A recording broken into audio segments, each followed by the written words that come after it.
Hello friends, welcome back to Angla Samhita YouTube channel. As we step into 2025, I want to take a moment to wish each and every one of you a joyful and prosperous new year. May this new year bring you new opportunities, happiness and growth. Here on our channel, we are committed to helping you on your journey to mastering English. Whether you are a beginner or looking to polish your skills, we have got exciting lessons, tips and engaging content lined up just for you. So let's make 2025 the year of learning and success together. Don't forget to subscribe, hit the notification bell and join our amazing community as we embark on this incredible journey to fluency. Here is to a fantastic year ahead. Let's learn and grow together. నా వాలెట్లో కేవలం 10 రూపాయలు మాత్రమే ఉంటాయి. There would hardly be rupees 10 in my wallet. There would hardly be rupees 10 in my wallet. Hardly అంటే అరుదుగా, తక్కువగా అనేటువంటి అర్థంలో. హీ వర్క్స్ హార్డ్ అంటే చాలా కష్టపడి పని చేస్తున్న అర్థం. హీ వర్క్స్ హార్డ్లీ అంటే ఎప్పుడు పని చేయడు, తక్కువగా పని చేస్తాడు. హార్డ్లీ అంటే ఏదో అప్పుడప్పుడు పని చేస్తాడు, పని చేయడు అనేటువంటిది. అందువలన I study hardly, I work hardly అని ఎప్పుడు మనం చెప్పకూడదు. అంటే నేను కష్టపడుతున్నాను, నేను బాగా చదువుకుంటున్నాను అనేటువంటి అర్థంలో వర్క్ హార్డ్లీ అని మనం చెప్పకూడదు. హార్డ్లీ అంటే హార్డ్కి వ్యతిరేకమైనటువంటి అర్థం అనేటువంటిది వస్తుంది. ఈ సంవత్సరం నేను దాదాపుగా సెలవు తీసుకోలేదు. 2024లో ప్రతిరోజు వీడియో పెట్టడానికి ప్రయత్నించాను, 1-2 రోజులు తప్పించి. అందువల్ల ఐ కెన్ సే ఈ సంవత్సరం నేను దాదాపుగా సెలవు తీసుకోలేదు. I have hardly taken a leave this year. విద్య మనిషిని సాంస్కృతికంగా మారుస్తుంది.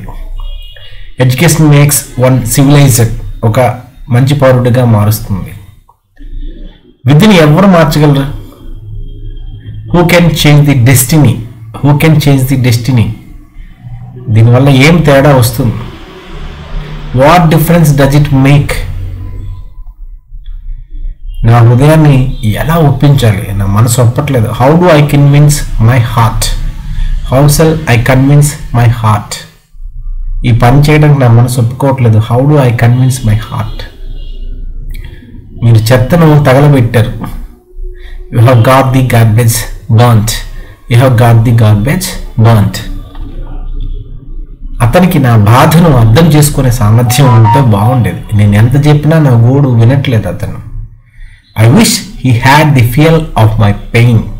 I wish he had the feel of my pain. మీలో ఎంతమంది ఉదయాన్నే నడుక్కు వెళ్తారు? How many of you go on a morning walk?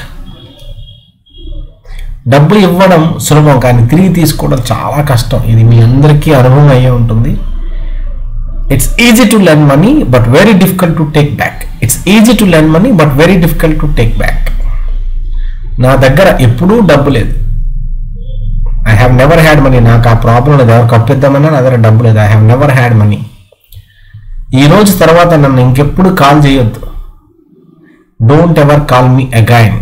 Don't ever call me again. ఆమె నీ హృదయాన్ని విరిచేస్తే ఏం చేస్తావు? What if she breaks your heart? What if she breaks your heart? జీవితమేమో మళ్ళీ అవకాశం ఇవ్వకపోవచ్చు. ఒక్కసారి మాత్రమే జీవితం అవకాశం ఇస్తుంది. Maybe life doesn't give us another chance. Maybe life doesn't give us another chance. అతను పోలీసులకు సమాచారం ఇచ్చాడు. He reported to police. He informed the police. ఈ కేసులో నేను ప్రత్యక్ష సాక్షిని. I'm an eyewitness in this case. I'm an eyewitness in this case. నేరస్తుడు నిర్దోషిగా విడుదలయ్యాడు. The criminal was acquitted. The accused was acquitted. Accused అంటే నిందితుడు, కన్విక్ట్ అంటే దోషి. నిర్దోషిగా విడుదలయ్యాడు కాబట్టి the criminal was acquitted or the accused was acquitted. ఆ రోజులు ఎంత అందంగా ఉండేవి. నిజంగా మనకి గడిచిన రోజులు ఎప్పుడూ అందంగా కనిపిస్తాయి. చాలా కష్టపడి ఉండొచ్చు, మన దగ్గర డబ్బులు లేకపోయి ఉండొచ్చు, తిండి కూడా లేకపోయి ఉండొచ్చు, కానీ నా బాల్యం చాలా బాగుండేది అని మనం అనుకుంటాం. How beautiful the days were really. How beautiful the days were really. మీరు ఎంత గొప్ప వ్యక్తి. నిజంగా నా ఛానల్ సబ్స్క్రైబ్ చేసుకున్నారంటే మీరు చాలా గొప్ప వ్యక్తి. How great a person you are really. అతను నీ హృదయాన్ని విరిచేస్తే ఏం చేస్తాం? What if he breaks your heart? అతను మీ మాట వినకపోతే, what if he doesn't obey you? వినకపోతే, చెయ్యకపోతే, కాకపోతే, లేకపోతే అనేటువంటి సందర్భాన్ని చెప్పడానికి వాట్ ఇఫ్ అని మనం వాడతాం. What if he doesn't obey you?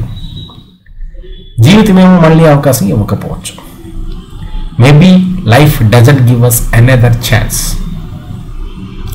అతను నాకు మళ్ళీ అవకాశం ఇవ్వకపోవచ్చు. Maybe he doesn't give me another chance. అతను నాకు మళ్ళీ అవకాశం ఇవ్వకపోతే, what if he doesn't give me another chance? What if he doesn't give me another chance? ఎంతగా మారిపోయావు. How changed you are. సమయం ఎంతగా మారిపోయింది. How changed the time is. నువ్వు నా వాడివి అయితే బాగుండేది. I wish you're mine. నువ్వు నా సబ్స్క్రైబర్ అయితే బాగుండేది. I wish you're my subscriber. నేను నీ వాడిగా ఉంటే బాగుండేది. I wish I were yours. ఈ వర్ అనేటువంటిది ఎప్పుడు వాడతామంటే, ఐ పక్కన సాధారణంగా మనం వర్స్ వాడతాం, కానీ వర్ అనేది ఎప్పుడు వాడతామంటే ఊహాత్మకమైనటువంటి కాల్పనికమైనటువంటి సందర్భాలలో, షరతుల్లో. I wish I were the prime minister. నేను ప్రధానమంత్రిని కాలేను కదా, ఈ జన్మకు కాలేను. అలాంటి సందర్భం నేను ప్రధానమంత్రి కాను కదా. I wish I were the prime minister. I wish I were yours. నేను నీ వాడిగా ఉంటే బాగుంటుంది, కానీ నేను నీ వాడిని కాదు కదా. నీకు పిచ్చి పట్టిందా లేక మరేదైనా? Are you mad or what? ఇది ఒక భవనం అనుకుంటా లేక ఇంకేమైనా? ఇదైనా భవనమేనా లేకపోతే ఇంకేమైనా? It's a building or what? Thank you friends. As we wrap up this year, I just wanted to take a moment to thank each and every one of you for your amazing support and for being a part of this journey. Likes, comments and shares mean world to me. This will be our last video for this year, but I can't wait to come back stronger and more energized in the new year with new content.